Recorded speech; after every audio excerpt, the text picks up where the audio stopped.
नमस्कार, आपण बघत आहात सीटीव्ही न्यूज. नजर प्रत्येक बातमीवर. हिंदी आणि मराठी भाषेत बातम्या प्रसारित करणारे जिल्ह्यातील एकमेव channel, sponsored by Sukhkarta associates. आणि आता पाहूया गेल्या 24 तासातील बातम्या पटापट.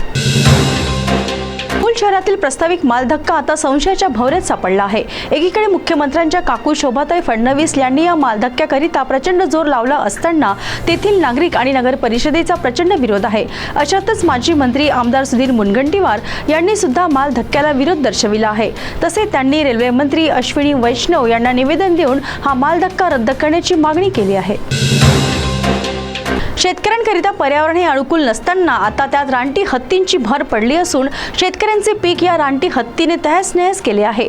या रानटी हत्तींचा जोर आरमोरी तालुक्यात वाढला असतानाच आता त्यांनी मोर्चा गडचिरोली शहराकडे वळवला आहे. त्यामुळे तेथील बळीराजा हा चिंतेत असून या रानटी हत्तींचा बंदोबस्त करण्याची मागणी शेतकऱ्यांनी केली आहे. चंद्रपूर जिल्ह्यातील ढाबा ते सोमनपल्ली या मार्गावर इलेक्ट्रिक लोखंडी डीपी पोल तसेच ॲल्युमिनियम तारांची चोरी करण्याकरिता चोरट्यांनी 25,000 रुपये नुकसान केल्याची तक्रार पोलीस स्टेशन ढाबा येथे प्राप्त झाली होती. त्या अनुषंगाने पोलिसांनी तपास केला असता या घटनेतील आरोपी मोहम्मद फिरोज अब्दुल वहाब वय वर्ष 45 राहणार हिंदुस्तान भंगार दुकानाजवळ घुटकाळा तलाव तसेच जमील करीम शेख वय वर्ष 39 राहणार रहमतनगर या दोन्ही आरोपींना अटक करीत त्यांच्याजवळ 10,85,000चा मुद्देमाल जप्त केलाय. उकणी प्रकल्पग्रस्त संघर्ष समितीच्या माध्यमातून स्थानिक बेरोजगारांना कंपनीत सामावून घ्यावे याकरिता आंदोलन करण्यात येणार आहे. आणि या आंदोलनाला खासदार प्रतिभा धानोरकर यांनी आपला पाठिंबा दर्शविल्यानंतर प्रकल्पग्रस्त बेरोजगारांना आशेचा नवीन किरण दिसू लागला आहे. या आंदोलनात सामील होणारे बेरोजगार युवक युवती तसेच ज्यांनी तांत्रिक शिक्षण घेतले आहे असे होतकरू मुलं मुली यांनी खासदार प्रतिभा धानोरकर यांना साकडे घातले. तिरोंच्या वनपरिक्षेत्रातील असर अली येथे जंगलातून सागवानाची तस्करी करणाऱ्या आरोपींना वन विभागातील कर्मचाऱ्यांनी अटक केली असून त्यांच्याकडून सुमारे 2 लाख रुपयांचा मुद्देमाल जप्त करण्यात आला आहे. विशेष म्हणजे असर अली जंगलात वन विभागातील कर्मचारी 3 दिवस आरोपींच्या शोधात ठाण मांडून बसले होते. अखेरीस बैल बंडीच्या माध्यमातून केल्या जाणारी ही तस्करी त्यांनी उघडकीस आणली. भारत देश पर्यावरणासंदर्भात किती गंभीर आहे याचा पुरावा देणारी एक महत्त्वाची बातमी उघडकीस आली असून जगातील सर्वात उष्ण 100 शहरांपैकी 95 शहरे भारतातच असल्याचे उघड झाले आहे.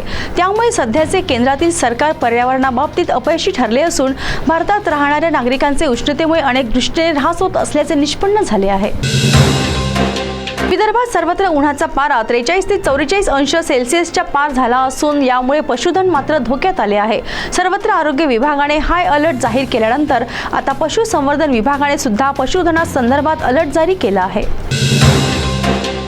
चंद्रपूर जिल्ह्यातील ब्रह्मपुरी येथील ख्रिस्तानंद हॉस्पिटल हे रुग्णसेवेच्या बाबतीत अग्रेसर होते, परंतु गेल्या काही दिवसांपासून इथे येणाऱ्या रुग्णांची गैरसोय होत असल्याच्या तक्रारी प्राप्त झाल्या होत्या आणि अनेकांचे डोळे नेत्रबिंदूचे ऑपरेशन करून निकामी झाल्याच्या सुद्धा तक्रारी प्राप्त झाल्या होत्या.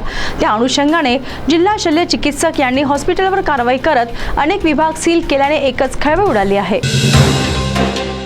चंद्रपूर जिल्ह्यातील शासकीय वैद्यकीय महाविद्यालय ज्याला रुग्णांचा आसरा असेही संबोधले जात असताना या रुग्णालयात मात्र रुग्णांची गैरसोय किती प्रचंड प्रमाणात होत आहे हे तेव्हा निदर्शनास आले जेव्हा खासदार प्रतिभा धानोरकर यांनी शासकीय वैद्यकीय महाविद्यालयाला भेट दिली. येथील रुग्णांची गैरसोय पाहून खासदार प्रतिभा धानोरकर ह्या प्रचंड संतापल्या आणि त्यांनी थेट प्रशासनाला एकतर रुग्णांची गैरसोय होता कामा नये नाहीतर खुर्ची खाली करा असा इशारा दिलाय.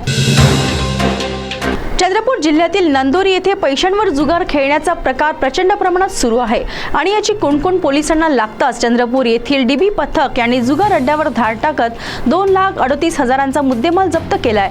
तसेच जुगार खेळणाऱ्या 4 आरोपींना अटक सुद्धा केली. तर या होत्या आजच्या पटापट बातम्या. लवकरच भेटूया पुन्हा काही नव्या बातम्यांसह. तोपर्यंत अशाच बातम्यांची अपडेट पाहण्यासाठी बघत रहा सीटीव्ही न्यूज. नजर प्रत्येक बातमीवर. नमस्कार.